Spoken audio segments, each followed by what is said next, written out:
What is a personal story you have that you don't tell because it sounds made up? Story 1. I was 21, studying in London, and happened to notice Megadeth were playing that night. Ah, the days before easy internet access. So I grabbed the tube and headed to Camden to find tickets. On the way there, while riding the train, I noticed a girl wearing a Megadeth hoodie. So I approached her to ask if she knew whether tickets would be available at the venue, and she said the show was sold out. A guy overheard this conversation, confirmed there were no more tickets, and asked me if I really wanted to go, to which I enthusiastically replied, yes. He said, "We're opening for them. Here, if you buy our CD for £10, I'll get you on the list." It was a Diamond Head tour member. He said he was their guitarist, but I'm not sure I believe that, and at this point, I don't remember. Diamond Head wasn't a band I followed. Long story short, this is how I ended up seeing a kick-ass show with Diamond Head opening for Megadeth that night, and having a really long conversation with Dave Mustaine at the afterparty. I actually posted a thread very similar to this. What's a story you have that sounds made up? Some years ago, precisely for this incident. Story 2. Not me, but my dad lived a wild and unbelievable life. He was a world-wandering vagabond who joined the Navy at 16 by giving his older brothers information. Back in the 1960s, my dad was in a plane crash, small plane, and it went down in the desert near Mexico. They didn't know what to do, so they split up. Two went in one direction, one went another, and my dad went his own way. They thought one of them would run into help that way. My dad ended up somewhere in Mexico and never went back. He just, hung around and traveled all over Central and South America. After almost a year, he decided it was time to go back home, but he ran out of cash, or had no cash. So he sold his watch for a motorcycle, used that to get to Mexico. Then he sold or traded that motorcycle for a car. My dad was a mechanic. He could make any POS with an engine run for a bit, at least. Then drove north toward the US. He had no documentation, so he sold the car and walked through a ravine or ditch back into the US. When he actually made it to his brother's place through a combination of walking and hitchhiking, his brother and one of the guys from the plane crash were sitting on the porch drinking beers. They thought my dad had died. My dad thought the other guy died. They drank beers, played cars, and shot the shit. Years later, before I was born, my dad told my mom he was going to get the watch back. He drove from Chicago to Mexico, took a bus to some place in Chiapas, found the guy he sold the watch to, bought it back, and then drove all the way back to Chicago. I have the watch. We have pictures of my dad as a young man living it up in Mexico, India, West Germany, UK, the Philippines, Hawaii, all over the US. Postcards he wrote to his brother, and so on. Places that don't even exist anymore. My dad died when I was 16 years old. Story 3. You just reminded me of the time my husband was a hostage at a bar. One of the regulars came in, drank a beer with everyone, and then pulled out a gun. He said his wife was screwing his best friend and he'd had enough. He didn't want to live anymore, and he hated his wife and wanted her to suffer too. So, he said anyone who wants to get out, go after we have a drink. He poured a few shots for all of them. Then, knowing that the cops had been called, he fired a couple of shots into the ceiling. All the guys, including my husband, said, "Man, don't do this." But he hustled them out the back. Then he kicked out the front door of the bar and started firing into the ground while running for his car. He got shot 17 times and died instantly. But he was nice enough to tell all the guys goodbye, and he'd put his wallet on the bar to pay for all of their drinks. I guess he wanted to apologize. I know, because I called my husband and said, "Hey, what are you up to?" And he said, "Oh, hey, I'm a hostage." Story 4. I went to a July 4th party at Mark Zuckerberg's house once, and he grilled me a burger. Nothing like a classic Zuckerberger. Story 5. When I was 15, I entered a national portraiture competition and unexpectedly won it. I had a 30-minute conversation about art with the late Queen of England. She gave me a book about fine art and some shopping vouchers as a prize. Story 6. That the picture my mom has on her wall isn't me. It was my twin sister who died many years ago when we were kids. Story 7. A couple of friends and I were messing around in an abandoned quarry. I slipped off the edge and fell about 60 feet, only to be saved from death by a tree branch getting caught between my boot and the laces. My friends found some of that strange blue plastic rope that you find in your industrial sites and hauled my terrified 10-year-old self back to the top. I've done some stupid stuff, but that is by far the most idiotic, and no one believes it even happened. Story 8. We were cruising around Huntington Beach in my friend's Mercury Comet back in the late 80s, racing people randomly and generally being obnoxious. We're at a red light, and next to us is a little old lady in her nondescript Audi. My buddy guns the engine a few times as we hoot and holler at her. She turns her head slowly, and with a wry smile puts her hand on the wheel. She's wearing those leather driving gloves, the ones with all the holes on the fingers. Light turns green, and she absolutely smokes us. We were stunned and just watched her speed off. The story sounds like a scene from some 80s John Hughes movie, but it happened. In high school, at the height of the Super Soaker craze, my buddy and I were driving around our small town looking for people we knew so we could do a water gun drive-by on them. At a red light, we stopped next to a senior couple in a big old Buick or something. Sitting in the passenger seat, I pointed my water gun at them playfully, and they acted scared. We all laughed. As I turned to tell my buddy, the driver, what just happened, I caught a spray of water on the side of my face. The old couple had a loaded Super Soaker too, and then they peeled out, leaving us in the dust and my face dripping. Story 9. I met Quentin Tarantino in a record DVD shop in LA. We spoke for a few minutes, but he preferred that we didn't get a photo. I told a handful of people, and, well, without proof, the story was met with disdain and disbelief. So now I don't really put that story out there anymore. Story 10. My grandfather named Burger King's Whopper. He was friends with several of the founders of Burger King, and they used to get together and hang out and play poker. They were chatting one night and trying to come up with the name for one of Burger King's upcoming burgers, and my grandfather suggested the name The Whopper. It was probably one of many suggestions, and nothing came of it at the time. He was offered a position at the company, but turned it down and decided to open up a Burger Castle restaurant instead. Not too long after, Burger King announced their new burger, and it was named The Whopper. My family could be heirs to a Burger King fortune, but my grandfather was always stubborn and wanted to do his own thing. Story 11. Not nearly as exciting as some of these stories, but in college I was walking through downtown. It wasn't a good area to be in by any means. There were 4 stabbings and 2 murders there my first semester at college. And I was a 17-year-old girl alone in the city. And this dude called me from an alleyway. He goes, "Hey kid, you like Dalmatians? Like the movie?" And I, being the genius that I was, responded, "Yeah, like in a fire truck." So this guy says to follow him down this alley to his truck because he has puppies. And, of course, I follow him. They're puppies, and this would be way too cliché to actually be some dude luring young co-eds to their death. And I kid you not, he had like 8 pups and their mother in the back of this rusted junker between these buildings and let me play with them for like 10 minutes before I walked back to my dorms. He wanted me to take one, but our dormitory just got busted for hiding squirrels and cats inside the week before. So anyways, that's the story of how I followed a stranger down an alley because he told me he had puppies. And he actually had puppies. Story 12. That I went to Universal Studios as a kid and took pictures sitting on Mr. T's shoulders from A-Team,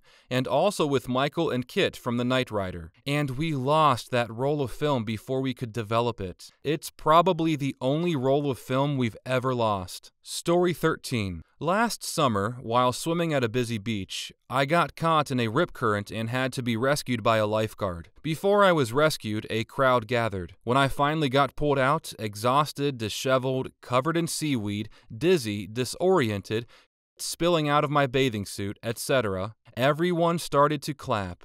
Most humiliating moment of my life, but also my only literal and then everyone clapped story. Glad you made it. For anyone ready, if you get caught by a riptide, swim parallel with the beach until you're out of it, then swim to shore. Story 14. I was held at gunpoint in Oakland. I accidentally made a joke to the robber. He laughed so hard, he let us go. Story 15. I'm from Oakland. Back in 1985, a friend and I were walking across the overpass bridge from the Castle Malibu Grand Prix to the Coliseum BART station. Two dudes roll up on bikes and pull knives as a robbery. Take my friend's stuff. I hand over some cash or whatever, then inform the dudes in a very casual tone that I'm also armed and pull out a big-ass buck knife that I already had opened in my hoodie pocket, just in case. I don't know what came over me, but I simply said, again in a really calm tone, I also have a knife. Are we gonna start poking at each other now or what? They actually returned my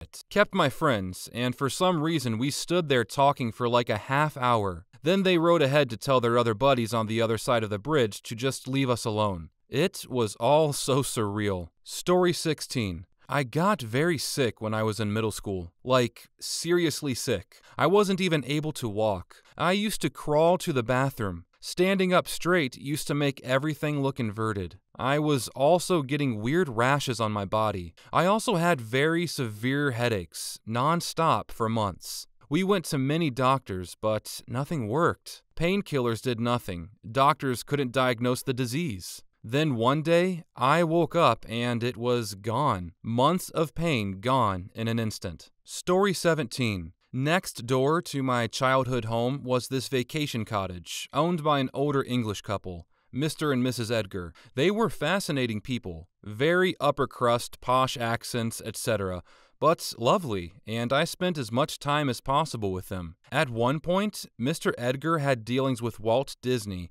and apparently the evil butler from The Aristocrats was named after him. Story 18. I went on a solo hike and got lost in the woods for 4.5 days. I didn't eat much except for some snacks and very minimal water. I was definitely dehydrated and probably should have went to the hospital, but just went home and got ready for work the next day and acted like nothing happened. No one would believe me anyway, so I didn't even mention it. Story 19. As a grad student, my wallet was stolen, and the credit card was used for thousands in purchases. The cops showed little interest in my low-priority case and laughed at me for thinking they were on it. Literally told me I watched too many movies if I think the case would be solved quickly or at all. So I did my own investigation, convinced my credit card company to share with me what they knew about the theft, convinced the stores where my card was used to share info, telephone number given, and security cameras ID the thief as a young guy, used archival tools to track down the phone number to a house, developed a theory on who the young thief was based on the phone number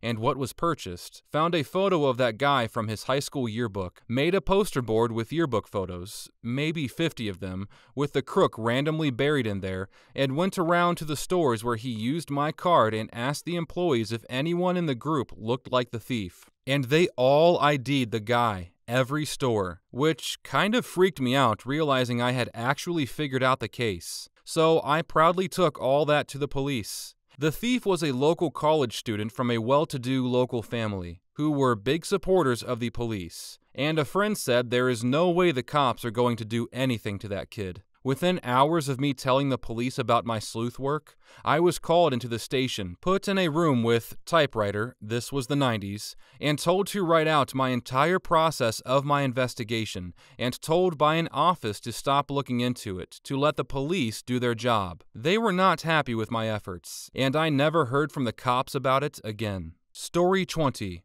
I got dengue fever from a mosquito bite, and wound up with renal failure because of complications. When I got sent back to America for treatment, the doctors kept coming in with interns and shit because I was a novel case study apparently, and not something commonly seen where I'm from, but is more common in countries where dengue is a huge issue. When I tell people I almost died from a mosquito bite, they think I'm exaggerating, but I'm not. I was in congestive heart failure as well as kidney failure and gained 60 to 70 pounds in a week from my kidneys shutting down, and a lack of health care due to a communication and language barrier. It was an insane time. Story 21. When I passed my driving test, my instructor told me I was the best student he ever taught, and he knew I would pass. Jokingly, I asked who was the worst student he ever had. He said about 20 years ago he taught a woman who got so nervous during the exam she lost control and destroyed a wall, a tree,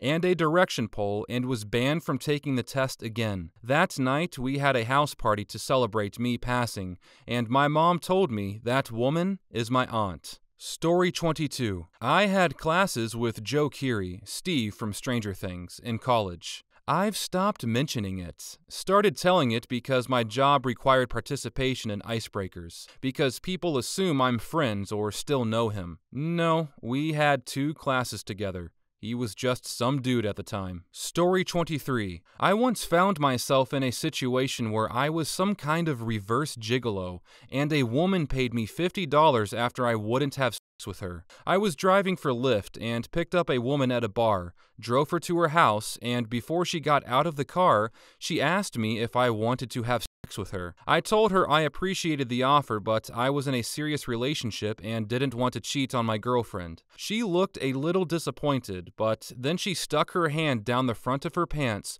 pulled out a $50 bill, and handed it to me. Then she got out of the car and went in her house without another word. Still gave me 5 stars. Story 24. Not my story, but my dad's. While my dad was getting his master's in sports management, he had a project of coming up with a sporting event and planning out the logistics of it and all that jazz. The idea was having a golf tournament that included the PGA Tour, the WPGA, and the Senior Tour. His professor told him and his classmates that he worked on the project with that it was not a good idea and that it would not get any traction. Fast forward a couple of years and what do you know, it's a televised event. The professor had taken the idea for his own, and my dad never got any credit for it. Story 25. My mother's birthday is the same day as my boyfriend's father's birthday. Same thing for my father's birthday and his mother's. Our parents also share the same anniversary, same day, month, and year. We discovered this after getting together. Story 26. I woke up a little late one morning, around 9 a.m., and I saw I had a missed call from my dad, who I was staying with at the time. I tried calling back, but he didn't answer.